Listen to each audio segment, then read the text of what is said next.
and welcome to Gran Turismo Live and to the top 24 superstars manufacturers race for the EMEA region. It's round 8 of 10 in this final season of 2018.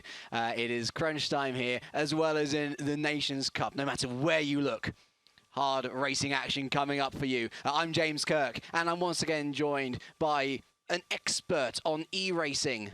At least I hope. It's Jimmy Broadbent. How are you, sir? That's what I've been telling the guys anyway. They believe me so far. But again, glad to be here. Manufacturer racing always puts in some fantastic action, so looking forward to getting into it. Well, let's take a little look at why we're here, Jimmy.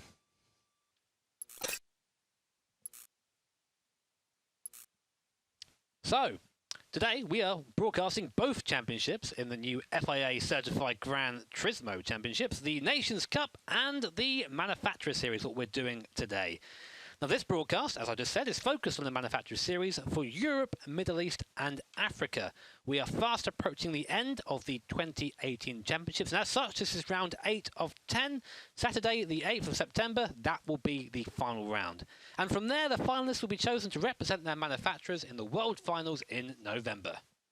The players taking part in the Manufacturer Series have signed a type of affiliation contract, much as you'd see in real life, with one of 25 manufacturers represented in Gran Turismo Sport. They are then tied to that manufacturer for the rest of the year and are loaned a car by the manufacturer to compete in the series. At the end of round 10, the top driver from each of the 3 regions representing the top 16 manufacturers will be invited to the World Finals. In simple terms, 48 competitors are making it through. So let's take a look at who is in the running to make those finals from the EMEA region. These are your top 24 after round 7 of season 3. And so leading the top there, we have 2 Hondas and 2 prominent Hondas at that, Slent and Atho, being at the very top in pretty much all the races we've seen so far. The Dodge of Zocchi T8 there, rounding out the top 3. We then have our Ferrari, Nissan, and a Citroen of Matu Lightning, a Manson, a different manufacturer again, the Renault of Alexei 94 and P7, the top 8 rounded out by Fuvaros.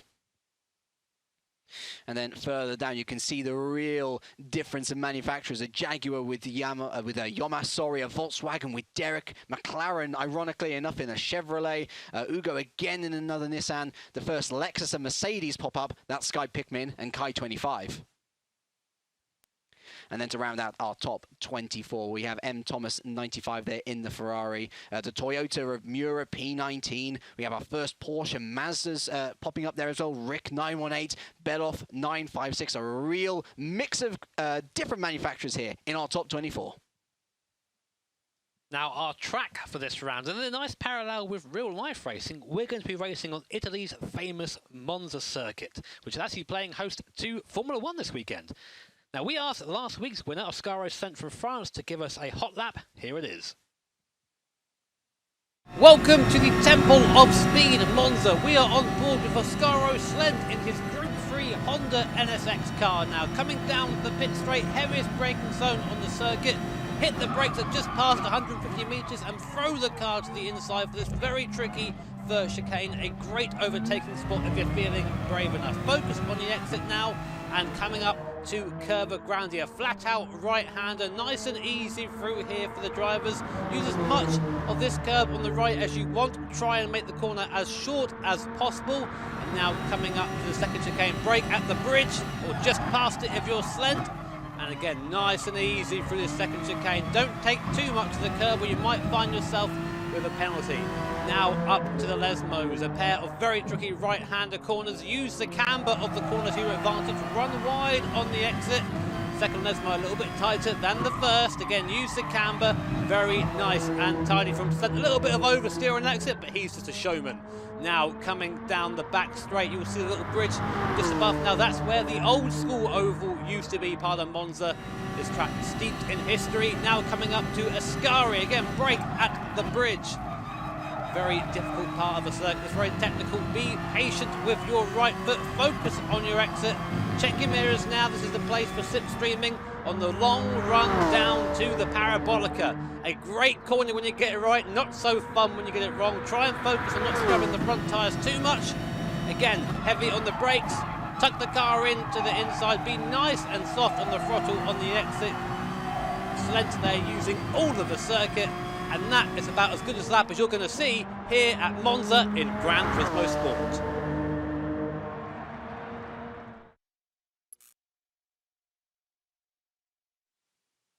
So, as you've probably guessed from that video, we're using the trusty Group 3 car tonight. It's a 15-minute qualifying session followed by a 14-lap race with fuel set at ×5 and tyre wear at ×9. Now, pit strategy, James. We are foreseeing a one-stop strategy. Lap 6 to 8 should be easy enough. You see we've got a pit loss time down the bottom there for you guys to take in that information. And it being a one-stop, that sort of takes out a little bit of a strategy. I say that, of course, because you also have to think about conservation of fuel. If you short shift around here and manage to save a little bit more fuel, it means your eventual pit stop for your one stop is going to be a bit quicker than the guy in front of you. And also, this being Monza, a slipstreaming circuit, if you are following someone around the circuit, you are inherently going to be saving fuel. So I say there isn't much strategy in there, and then contradict that by saying there is quite a bit of strategy. So I think we'll go with the latter for that. Well, regardless of whether there is strategy or not, strategy doesn't really matter too much in qualifying. It's all about setting the fastest lap. And let's head on over now into the game as the drivers make their way around the Autodrome National Monza. It's a fast and flowing circuit, and one where we're going to pick up the point once again, Jimmy, of if you can find yourself with a slipstreaming opportunity, particularly on the back straight before Parabolica, or on the home straight after Parabolica, that could shave tenths off your lap time. It is that powerful a circuit. It is not called the Temple of Speed for nothing. Well, it's a great comparison between here and the circuit we were at for our Nations Cup race. St. Croix, I'll get it right this time. This is a lot of a shorter lap around here. You know, we're seeing times around, I think, about 140 or so. We'll come into when we get the actual lap times up on screen, but still about a minute quicker than we saw at our last race. So you've got a bit more time to get out there and get some laps in. RC Zocchi right there, out now in the Dodge. I'm told that Dodge is one of the underdogs for this race. It might prove to be pretty quick. We had some great information again from you guys in terms of feedback, letting us know what cars are going to be strong here. We expect to see Nissan, Ferraris and the Jaguars, which you have one of in the field, I think Yomas there, be fairly strong here today. But that doesn't mean that the other guys are not in within a fighting chance. And of course, at round 6, our last/first, of course, fully broadcasted race, we saw the Group 4 cars, and one of the biggest factors in terms of the race and in terms of total race strategy actually was the element of the front wheel drive. A few of those guys finding it too much to handle a one-stop strategy. Big gap at the bottom there. Big gap at the bottom, yeah. We don't have that here, and so we talk about the Group 3s being trusty. I think for a lot of these guys, it's, especially with Monza, it's hardly a tyre eater of a circuit, isn't it? So there's less worry about the tyres and much more worry about when you want to go in for that pit stop. If you want to save fuel in the opening stint, if you want to perform the undercut, they could be focusing purely on that strategy front. You say that the tyres aren't a big concern around here, but bear in mind that it's ×9 tyre wear. I think Mr. Katz himself was thinking, you know, oh no, actually, let's make this difficult for these guys. So thank you, Mr. Yamauchi, we appreciate that. But we'll give us a good race, and that's the important thing, of course. Here is RC Zocchi. He'll be the first one to complete a hot lap, again, in that striking, if not interesting livery, the yellow and the blue on that Dodge Viper. Again, a very distinctive engine note from that thing. Sounds like someone moaning a bit, like, oh, okay, fine, here we go. Sounds lazy, extremely powerful though. So here we come across the start-finish line now. We've got the speedo down the bottom right. 1:49.1 the first lap, so just dipping in under the 150s. J. Adams in the Mitsubishi behind, 1:49.5. We have Force. I'm not going to try a second name just right now until I remember how to say it. Force And here comes M. Thomas and Derek in the VW. He's virtually catching some rays there in the drop top, and secondly, putting in fantastic times here at Monza, 1:48.7. This is another manufacturer that was mentioned that could upset the order here, the VW here, and he has done just that, as to the right of your picture, someone has missed a chicane. The lone VW in the field, and Derek certainly had a very interesting Nations Cup race, we'll say that much. We won't spoil the result of that, of course, in case you still have to see that. Up the top, though, it is one of our top point scorers. It's Miura in the Toyota. So all of these underdog cars, Jimmy, they're popping up and they're saying, oh, hello, Monza. We fancy getting in on the action as well. I tell you what, guys, on the old GTP forums, if you've given me the wrong names here, that'll be. I'll be coming back. I tell you that. No, of course, making us look like fools, Jimmy, fools. We do that on our own, I think. So we're okay, but we'll leave that for now and come back to our session. We have. There you go. The Ferrari's up in P6 and P4. It's not too bad. Yeah, we've got 5 different manufacturers in the top 5 right now, which is exactly what we want to see. Everyone having a fair throw of the dice, so to speak. Here is Matu in the Ferrari, the second Ferrari in this race, currently in P6.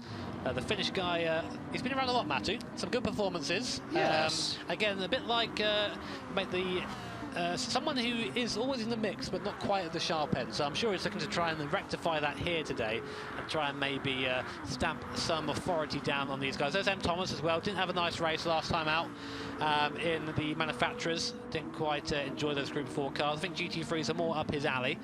So we might see a bit more. Saying that. He's putting on a real show there. Nice and sideways. Those rear tyres are broken now, and unsurprisingly, he comes into the pits. Derek again goes up top with the Volkswagen.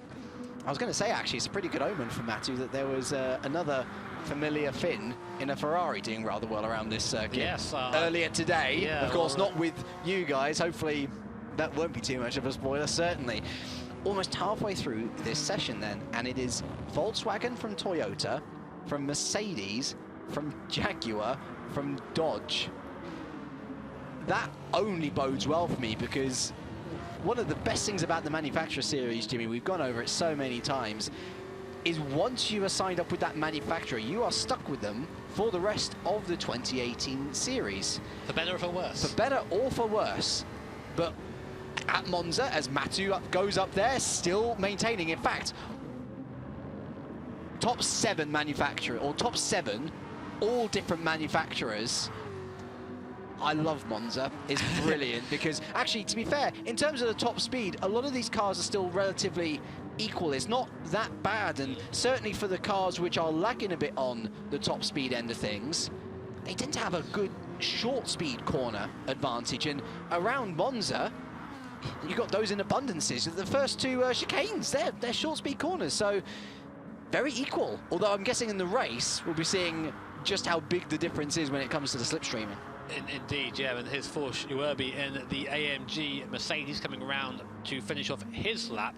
And yeah, one of the great things about Monza, I was going to mention it, is going to be fuel saving. Is going to be a part of this thing. You might think, fuel saving is boring. But it is necessary in this race. And if you find yourself, maybe, let's say, for example, you're down in 4th or 5th place and you can't get by the guy in front of you, you go, right, okay, turn the engine down, short shifting, I'm told, does a lot for fuel saving around here. Yeah. And then when it comes to the pit stop, you come in at the same time, you have to put in less fuel, so your pit stop's quicker, you jump in the pits and off you go. But then, of course, that puts you in the line. You're then the person providing the slipstream. So it's like a 180-mile-per-hour game of chess, this. And every now and then someone comes and throws the board off the table. Certainly, I think back to that Liuzzi 2011 incident as a true throwing the chessboard off the table sort of thing. I'm hoping we won't see that today. I am almost 95% confident that we won't see that today. We're touching the wood of our table. Do not worry. Well, Derek's touching.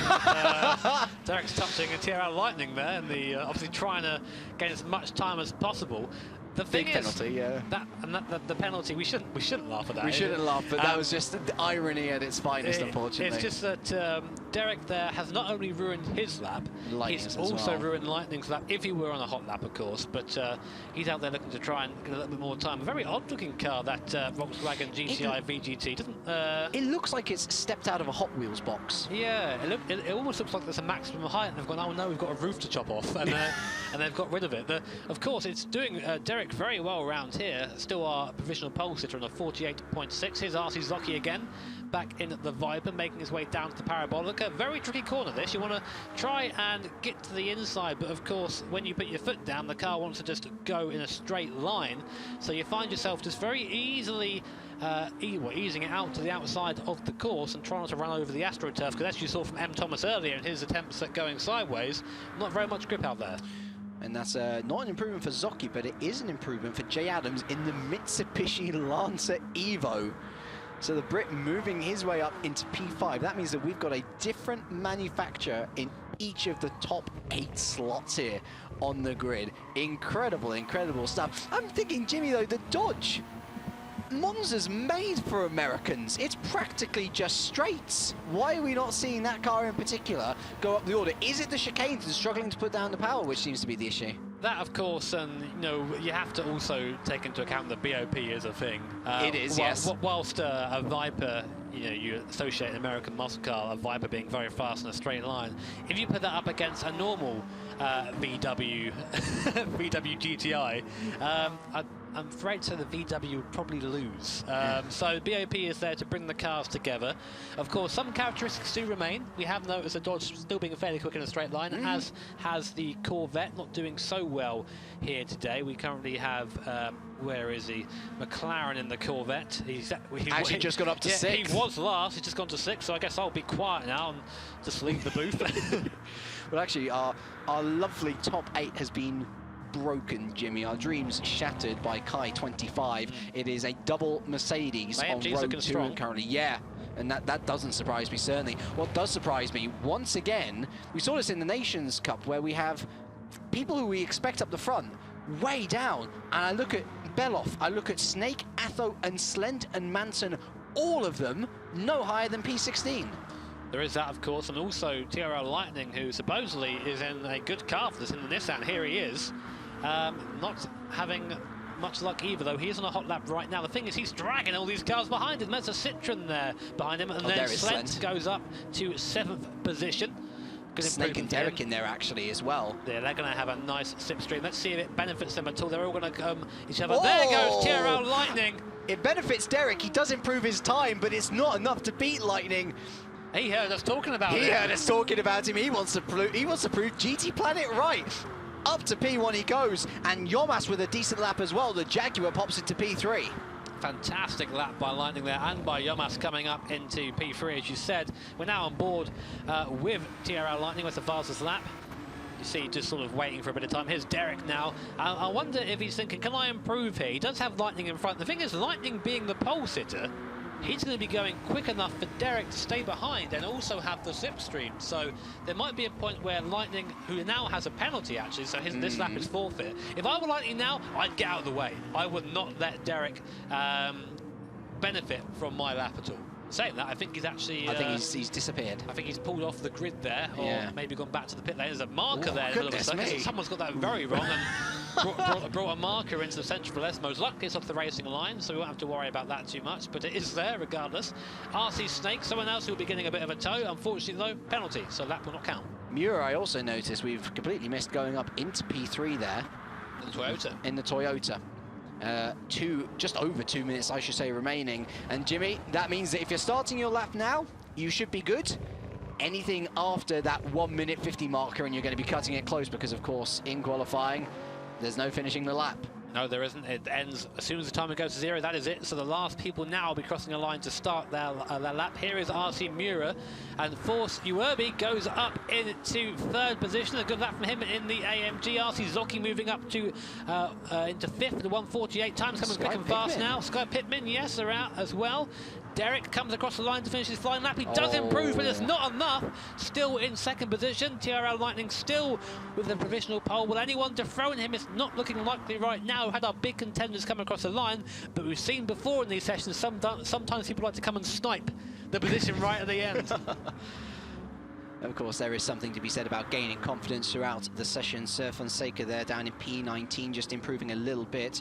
Stefunzi as well, moving up to P13. Uwobi really clouting the inside of that first curb on the Della Roger chicane. There we go. Get out eventually. I tell you what, Monza is one of those circuits which everyone knows, and for some reason I keep on getting my chicanes mixed up.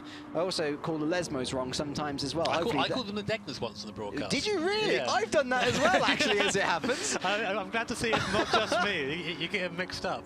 It's not Suzuka, not Suzuka. Yeah. Oh, is it not? No. So if anyone is going to be breaking the front row here, it might be Force Uerbi in that AMG. He's down on his lap time, though, 4 tenths off, so he's doesn't seem to be going to improve. I think he was a bit slow on that lap. He's not going to have time for another lap either, so just go out there and just, I guess, have another go at the first chicane. Good to practice that at this point. Yeah, we do have a couple more people still on the circuit. Pickman goes up to 5th place. That is a good session for him in the Jag there. Here comes Force Uerbi. He won't improve. I think we'll probably see him come into the pit lane. I don't think he's actually going to get to the line.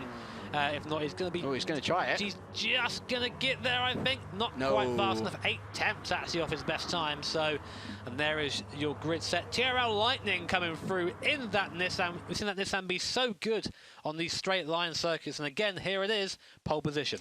And it's worth saying as well that against the Grain, we're going to be having, unless we've been misfed information again, Jimmy, a standing start, of which, well, that's what it has noted down here, at least I see. Yeah, my handwriting. We'll get to it, because the Nissan's very important in that particular situation. Lightning, though, gets pole position by a 10th from Derek.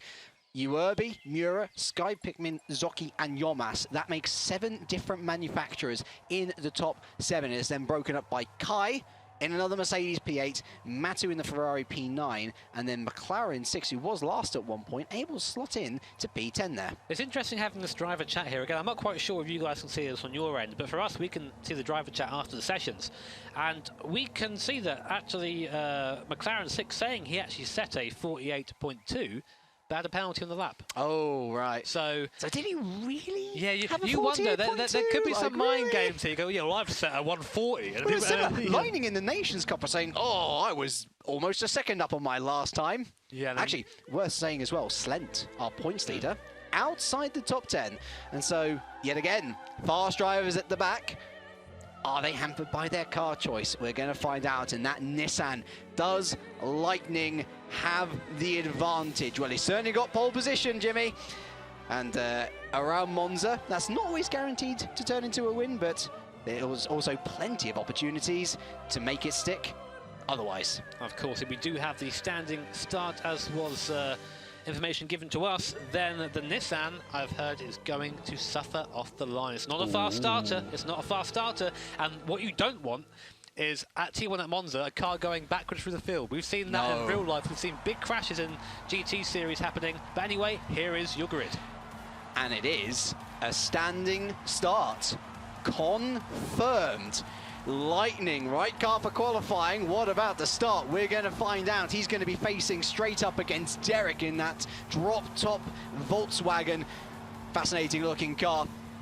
Uerbi's looking to be fascinating off the line himself in that powerful Mercedes. Miura in the Toyota makes up this very colourful, this very different looking top 7. Zocchi 88 there in the Dodge. He's joined on row 3 by Sky Pickman, a late runner there in the Lexus coming up from the midfield.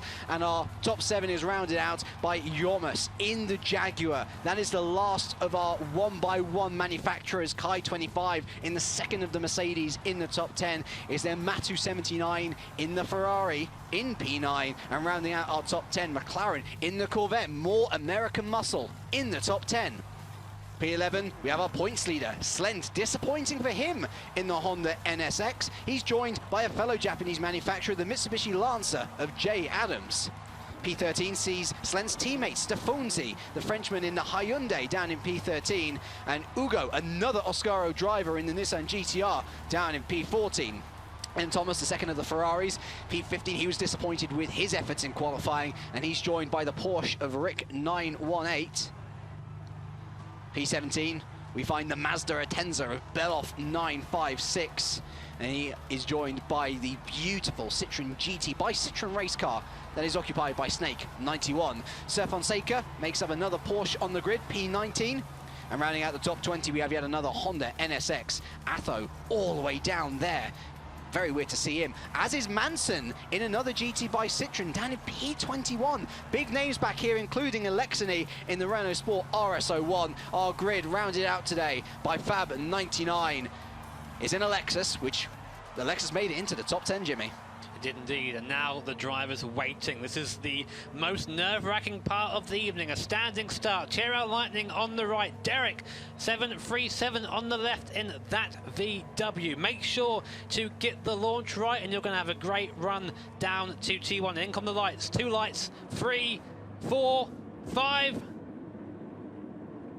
And it's go at Monza, and as we've seen there, not a great start from Cheero Lightning, a little bit slow to get going. Force Uerbi on the outside, muzzling his way through into second place. 3 wide down to T1 already. Derek on the inside, Matthew up to third. 4 wide in the background. Cheero Lightning on the outside. Derek's going to come through in the lead. Matthew hit from behind into Cheero Lightning. It's a mess into T1. Cars everywhere. Wow! Someone got it wrong in the background there. Started off a chain reaction. Penalties everywhere. And lots of cars off into the gravel. That allows Derek to get away. Somehow Cheero Lightning survives and takes second place still, but he's now under threat from RC Zocchi coming to the inside for the second chicane. Will Zocchi get by? He does.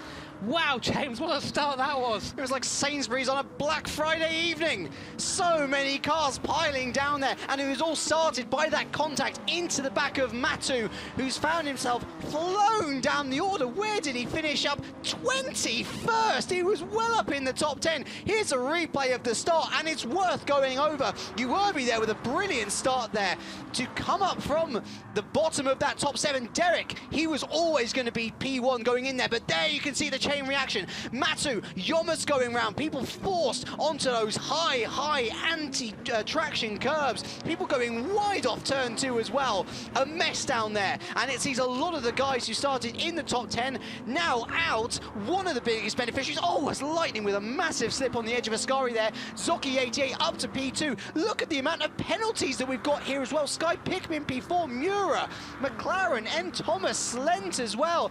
Down in P14 though, that is where we find Uerbi. He was battling for the lead going into turn 1, and Yomas as well down there in P20. Big players that we were thinking were going to be a part of this podium race, Jimmy.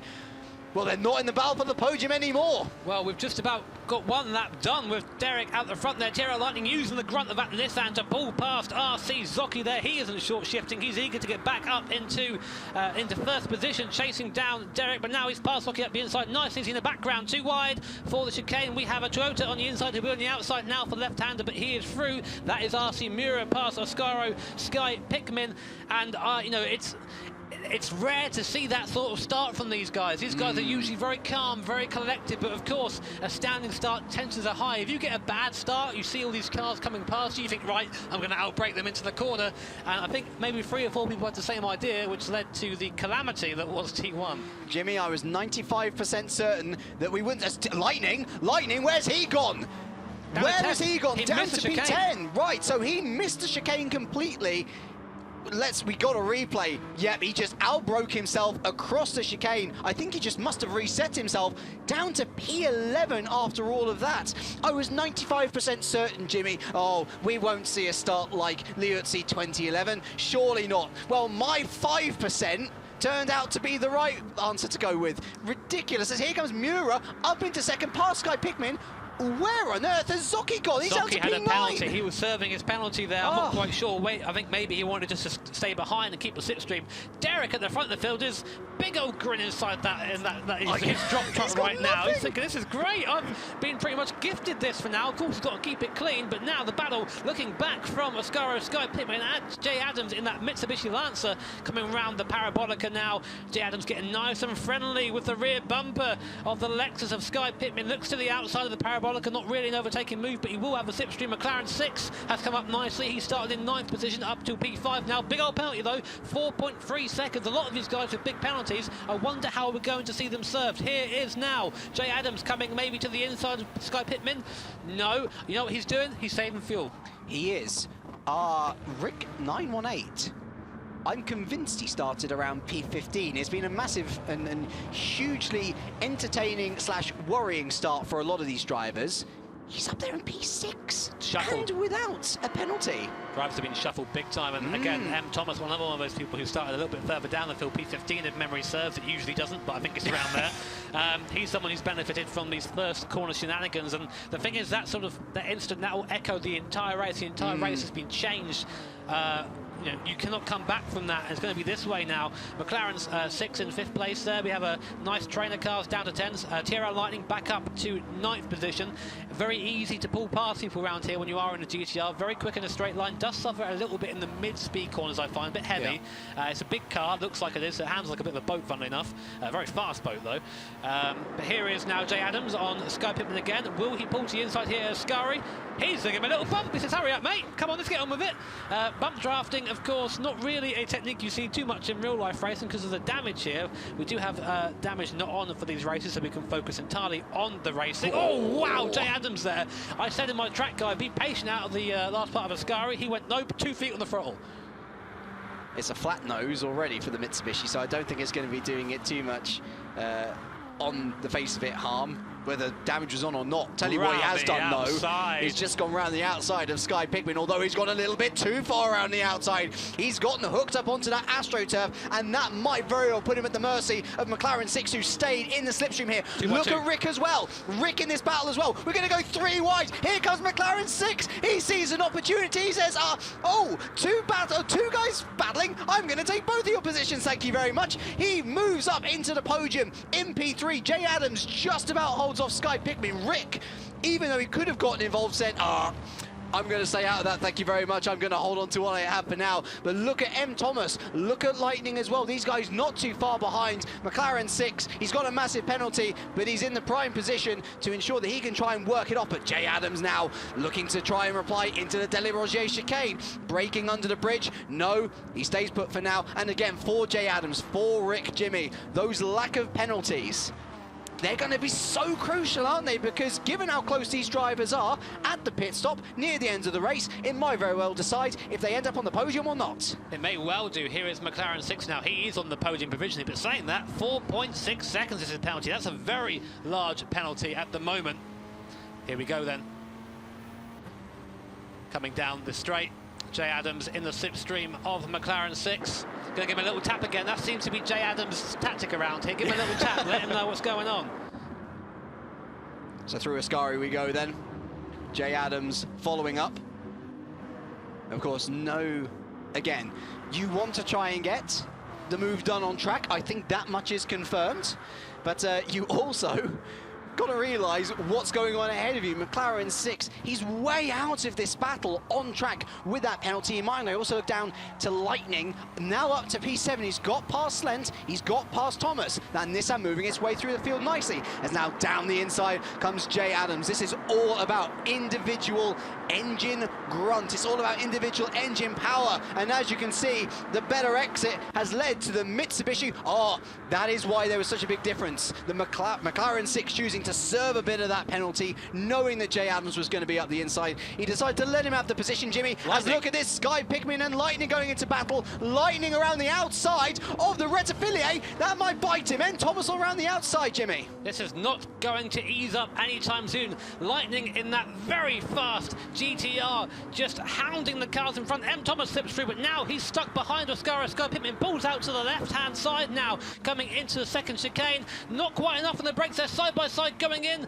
Looks like Sky Pittman has to yield the position to M. Thomas now. Oscar a little bit inside. TRL Lightning sideways coming out the exit. He is on the edge right now, trying to eke every bit of traction and performance out of that GTR, but he's making little mistakes and it's costing him track position. He is up in P6. He doesn't have a penalty, so that is already an advantage. But now Sky Pittman acts as the cork in the bottle. Rick 918 BMX in the Porsche 911 RSR, not having too much fun in a straight line, it seems.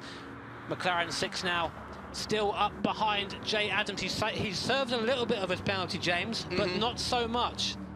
No, he's saved enough. Another slip out of Ascari. He saved enough to allow Jay Adams through, but not so much that he's out of the slipstream of Jay Adams, certainly. Look at the gap. Further back, yeah, there's a 2.5 second gap back to M. Thomas 95, who, well, it's now TRL Lightning, actually, who's just moved past M. Thomas. It was 2.5 seconds to gap. I think that's going to be coming down in the next couple of laps or so, although Lightning on the edge there, Lightning on the Astro, and now he might be completely consumed here by the 4 cars behind him. We've got M. Thomas, Sky Pickman, Rick and Zocchi all within close pursuit, although look at the grunt of this Nissan. He's trying to fend off an entire army with 1 shield, and you know what? He's done it as well. As we near our pit stop phase, Lightning remains in P5. That's a very big shield he's got there. I'm not quite sure how he manages that. My theory actually is that both the guys behind were thinking, I can serve a bit of penalty here. Yeah. I'm going to do that. And of course, Walden is hands in front. It's very fast in a straight line. It's dragging all these guys with it. The slipstream behind it, of course. So M. Thomas might not be able to pass on a straight, but he'll still be faster than he would by running alone. So it's good to be there. More penalty for McLaren 6 at the moment. We've seen this before from McLaren 6. It happened at Le Mans last time we had him on the broadcast. Yeah. He also had a penalty there, and it affected his final race result. It's going to do the same here. Of course, a lot of that did come from the T1 shenanigans. We didn't quite get a all-angle view from that because there's racing still going on, of course, but that was probably a result of that. At the head of the field, Derek is looking nice. In the background, sorry, to come back. Sorry, Derek. Porsche, that was Rick BMX, yes, in the background, getting it wrong at the second Lesmo, getting in the gravel out there. You get it wrong there, you're met with gravel, and gravel slows you right down. You don't say. Gravel is a dangerous mistress when it comes to motor racing, and it's why I wish we didn't see it being paved over by AstroTurf at so many circuits. Oh my goodness me! It seems to be the fashion now to do that, doesn't it? M. Thomas? Like, take a trip to Japan, why don't you, with that sort of drifting? You know something about M. Thomas is he uses a gamepad.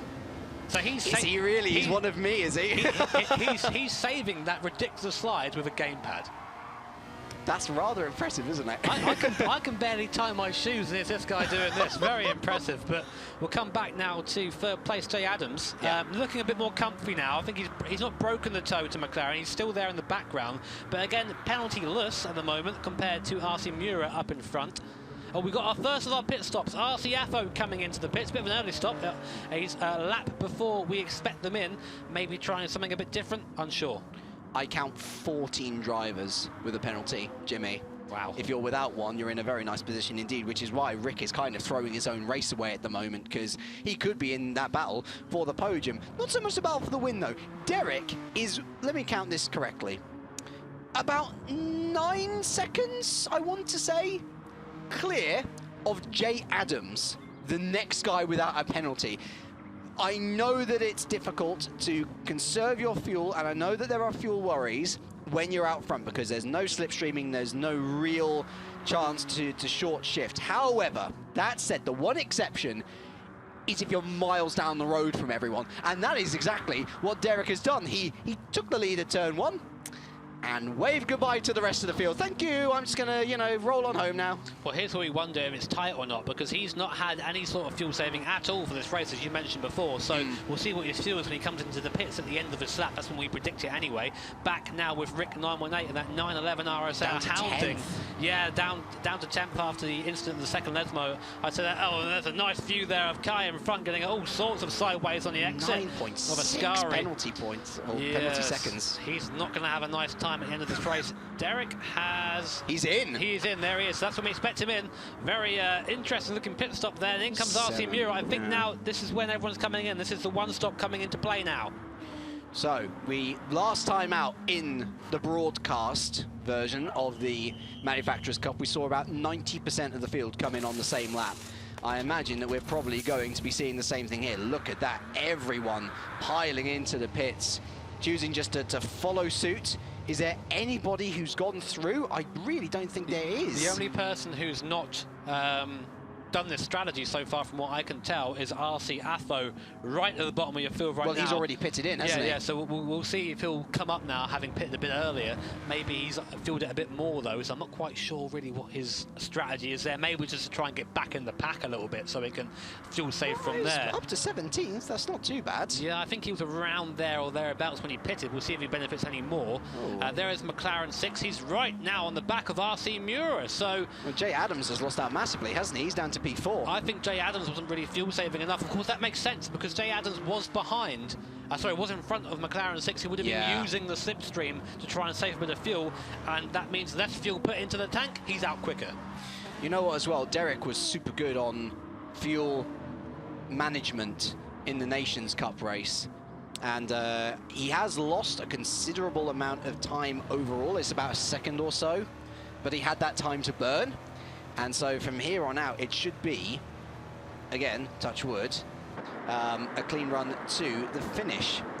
Interesting battle, though, between two men with a penalty to serve. Now, this is going to be Battle of the Penalties, and that sounds like a very bad movie. Adam in there as well, of course. Adam there as well, of course. It depends if he can stay with them. He's a little bit outside of the slipstream right now. I think he is gaining. Oh, he's just picked up a penalty himself, though, on the exit of Ascari. Pushing too hard, and of course, track limits are very well enforced around here. 2.4. Oh, boy. Enforced for a good reason, because you can very easily gain time around here. Mura's just served his entire penalty. McLaren 6 is by. He's done that, and he's managed to keep McLaren 6 around where he's still within reach. So now the ball is in McLaren 6 cockpit, so to speak. He needs to now think, how am I going to serve this penalty? Because what Mura's done is gone right offline. Okay, here it is, serve my penalty. No, he's lost the track position, but now he has nothing to think about for the end of the race. Now, GRL Lightning, our story from the race, starting pole position, shuffled down the order in the T1 incident, now back up to 6th position. It's not been a clean race, it's been a scrappy race from Lightning. In fact, it's been a bit of a scrappy evening from Lightning, full stop, if we go back to the Nations race. Again, no spoilers, but that's the general gist of it. Maybe not really up there, not really in the great state of mind right now, it seems. There's one piece of solace in this entire race, though, Jimmy, and that's Jay Adams' penalty. Because the three of the guys ahead of him have to serve rather lengthy penalties, and Lightning has battled back well after falling down to the bottom half of the top 10, outside of the top 10 at one point. He's back there in P6, he's clearly got the race pace. And I reckon he's as much in that battle of the podium as your Mura, as your McLaren, as Jay Adams, as M. Thomas. Honestly, I think he's one of the favourites, actually, probably to take P3 at this point, given that Mura has served that penalty now. We're looking at the guy behind Lightning, Zocchi 88, as Mura, I think, has looked to serve. No, he's picked up another penalty. Another 2.9 seconds. As has... McLaren's on 6.9. I'm not really sure where they're picking these up. It must be on some of the curbs round here, and I'm sure every time you pick one of those up, you think, oh, you utter words I'm not allowed to say on the broadcast. Well, round he goes. No, he saved it somehow. Again, we've seen that on the exit of Parabolica there. The intention is, the circuit is intentionally slippy, so you don't abuse it. And McLaren, they're going a bit wide, just touching it, and the rear end of that Corvette not able to keep in touch with the front. I mean, the only upside to that is he served a 10th of his penalty doing that, which I'm not sure that's the most efficient way to do it, but he did it. Now he has the slipstream of RC Mura, who also has a penalty. It seems that, again, that penalties are going to dictate how this race ends, which is it's a shame, because these guys are capable of driving around here consistently and quickly, and of course when you put on track with others, it gets a bit elbows out, gets a bit more intense. It's easier to count the amount of drivers without a penalty now. Oh my goodness, late move from Lightning. He also completely misses the chicane, and so M. Thomas is going to... Oh, has he picked up a penalty? No, he's slowed down enough, so M. Thomas remains in P5. Oh no, he has! He has picked up a penalty! It's only 0.5, so it's not terrible. But he's also put himself under lots of pressure. Look at that, deciding to just serve it now. He knows how close this field is, Jimmy, and he knows that he may very well just end up with a podium out of other people serving penalties ahead. I was going to say that he actually made the right choice there. He mistimed his brakes and was about to go flying into the back of M. Thomas. He thought, right, I'm going to just cut the chicane and not hit him. Yeah. That was the right choice in terms of prolonging his race, because that would have been a big penalty back in going to the back of Thomas there, and of course would have also have just pushed Thomas off the circuit. So I guess the right choice made there, but still has to suffer the consequences. Derek, just for a second, is now 7 seconds clear at the front. There he is. You look around, you think he's the only guy on track at this point. It's a bit of and another parallel to our Nations Cup race a little bit. He's having a nice Sunday drive with the roof down. Yeah, he's catching a little bit of sun, you know. Got the music blaring as he's going around. I would at this point.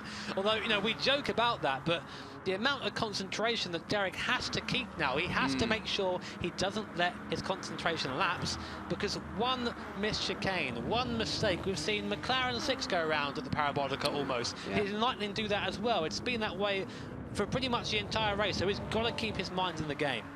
Zocchi there just serving a little bit of penalty. But for Derek, it has been a dangerously easy job. Dangerously in the fact of you could slip up at any moment. Getting too confident in a racing car, any racer will tell you, is the worst thing that can happen. You can drive confidently knowing that your car's going to help you, but you've got to be always aware of your own skill, because one little slip off the pedal, one lapse of concentration, and you're going to be picking up a penalty yourself. So that's it. Derek could, in all honesty, probably go wide at Ascari and still win this race with the amount of penalties behind him. Yeah, we've seen that in real life. I'll harken back to a Le Mans race a couple of years ago, where one of the Aston Martins in that race, the AM driver slipped off the pedal at the full chicane at 23 hours into the race, put it into the gravel, and that was their race done. I wouldn't want to go back to that garage. Of course, luckily Derek doesn't have to go back to the VW garage. He gets to probably go to his kitchen to get a nice drink after this. I'd treat myself if I got to the end there.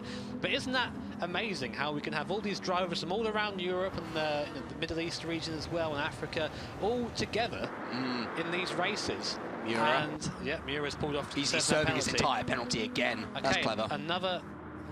I wonder what McLaren 6's idea is here, because he's just going to go flying back down from the field. We've only got now, when we cross the line, 2 or 3 and a bit laps left of this race, and well, it'll be 2 laps for these guys, sorry, it updates on these guys instead. So 2 laps left of this race now, and they've got to serve this penalty or suffer the penalty. It's up to them which one they want to have. That was super smart from Miura. By serving his entire penalty, he not only allowed Jay Adams through, but he picked up the slipstream from Jay Adams, who slashes his penalty in half. A little bit of slip on the exit of the Retafilier there from Miura, but he is now penaltyless. He's pretty much guaranteed a podium if he gets to the end. Lightning as well has made his way past M. Thomas. Lightning, he's served that half-a-second penalty himself. That was early on. He's gotten past Zocchi, he's gotten past M. Thomas. And again, it's another situation, Jimmy, where if he just keeps it clean, he's pretty much guaranteed a podium at this stage. You know, the interesting thing is I made the analogy earlier about throwing the chessboard off the desk. What happened to this one is, at the start of the race, the chessboard was thrown. Yeah. And then we've been gathering the pieces since we've been going through the race at this point. And it's at this, where now strategy is about how you're going to give up the time you owe to the game at this point, and how you're going to do that effectively. RC Miura is doing a very great job. The thing is, though, look in the background, look how close Lightning is. Well, that's what I'm saying. Like, he's pretty much guaranteed a podium because of the size of penalties ahead. We were saying, oh, we probably won't get any strategy in this race. It's a one-stop. What could possibly go wrong? Track limits go wrong. I wish that you could have caught how animated I was there, because I'm like... Arms flailing wildly. Yeah, there. like, it's quite dangerous in the booth, actually. Yeah, I mean, arms flailing about, you never know who's going to get hit. But it's a shame, Jimmy, because we don't want to be talking about this race with the context of so many penalties to play out. It's interesting for us because we don't know the final order. But these guys, this is a messy race, and especially with so many points on the line to put themselves in the frame for their manufacturer. As we come on to the penultimate lap, I think there are going to be a few people returning to their kitchens, returning to their bedrooms, to their living rooms, wherever they go to relax, and thinking, there's only 2 more rounds after this, you know, I've got to really knuckle down and make sure that I secure my place. Now, the interesting person, as you mentioned in all of this, is going to be TRL Lightning. You mentioned before, you know, the podium, it pretty much could be his. He could end up finishing 3rd just by default at this point, but he is looking quick in the background. Every time we look to the long shot, we see that GTR get a little bit closer to the back of Jay Adams there, and bringing with him is M. Thomas, again, who has a penalty, but so does everyone else behind him. So what we're probably going to see is people dive to the inside. People said that, like, why are people diving onto the inside right at the end of the race and not crossing the line? Reason for that being is when you're offline and you're slow, that's how the penalty is served. So people tend to dive to the inside and then have it served that way. Again, I'll echo your thought that it isn't how we like to see races end. We like to see people race from flag to flag and go from there. But also, if there weren't penalties in place, the track limits would be a joke, like certain other titles I watch. And you know, there's a balance somewhere. I think we're still trying to find it at this point, but I think this is a very good idea to make sure that people don't be cheeky when the camera isn't looking at them. You know, I'd rather this than people abusing track limits, honestly, because at least in this situation, the drivers, they know they can't do this again. final lap of the race. We've not talked about him much, Jimmy. We've peered into his view to see how he's going on. I mean, Derek 737's been untouchable as here goes Miura looking to overtake McLaren around the outside now. Again, not much that McLaren can do. Breaks a little bit behind Miura, but he's got to be careful because not only is he probably going to lose position to Jay Adams. Miura wide. Oh, Miura wide, although he's going to... That's backing them all up, and guess who's going to benefit from that? Oh, yes, yeah, great point. It's your boy TRL Lightning behind. So, here we go, coming around the Curva Grande for the last time. Lightning trying to use the front of that Nissan, probably got it all turned up to 11 now as we come round this long right-hander for the last time. RC Miura, he looks to the inside, then pulls back to the racing line. Jay Adams serving his penalty, very sensible, down to 0.1 of a second now. Here comes TRL Lightning behind. They're all so close, second, third, fourth, fifth, all in your picture. Coming down to the second Lesmo. Jay Adams has only got a 10th of his penalty left, though. This podium is not secure for TRL Lightning. I think he has to overtake Jay Adams on track, to tell you the truth. Good news for him is he's got two very nice slipstreaming opportunities down the back straight and the home straight. Exit of Parabolica, slash that. Let's see what that Nissan's got now, shall we? Let us see. Let's see what that Nissan turn to 11 has got. He's right locked onto the back of Jay Adams. We still have RC Miura leading this little group in front. Right now, second place is his. It might not remain his, though. TRL Lightning looks to the inside, can't quite get it done. McLaren 6 is going to suffer immensely here. I have no idea where he's going to finish, but I can tell you now for free, it's not going to be third place. Here we go then, coming down to Parabolica for the last time. Jay Adams on the inside. I'm cautious. I know crossing the line now is going to be Derek 737 as going to the inside. Jay Adams is going to try and throw his way up the inside. Derek crosses the line. He wins this race in fine style indeed. But going up the inside now is Jay Adams. We know McLaren is going to drop. He's got 6.7 seconds of penalty to serve. He starts it now. Miura crosses the line. He's second. Lightning at the death by 7 thousandths of a second. Takes the podium away from Jay Adams. McLaren 6 served his entire penalty, I think. Yes. And managed to still finish fifth. Incredible. Zucchi, M. Thomas, Uwerby, Ugo and Rick, they round out the top 10, and then it's Kai, Yomas, Matu, Sky Pickman, Slent only down in 15th, joined by Atho. Big names outside of the top 10, Jimmy, but who cares if you're a big name or not? If you're Derek 737, you're going to be laughing. He's just won by over 10 seconds. Not a nice night for the Citroens, it seems. Just not their track here, Monza. However, Derek in that very fashionable VW 10-second victory. You can't explain what that would mean to him as a driver. Someone who we haven't seen on the victory road so far. Here he is, where it matters. And they're emblazoned in the GT Sports livery. He'll be very happy to, because the drivers see this too. This will be a moment of jubilation as Derek 737 takes the manufacturers, earning 4,203 points. That is some haul. Position raised by one. Personal best score for the current season, and well deserved at that. Big win for the Czech driver there.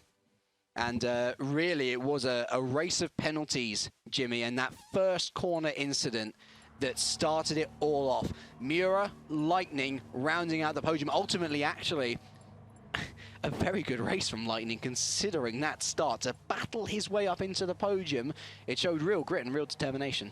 It did indeed, and right now, again, I'll say this, I've said it a few times down the cast. I'm not quite sure if you can see this on your screen, but the chat having a little talk about T1, it seems, here, which I'm not too surprised to see that happening.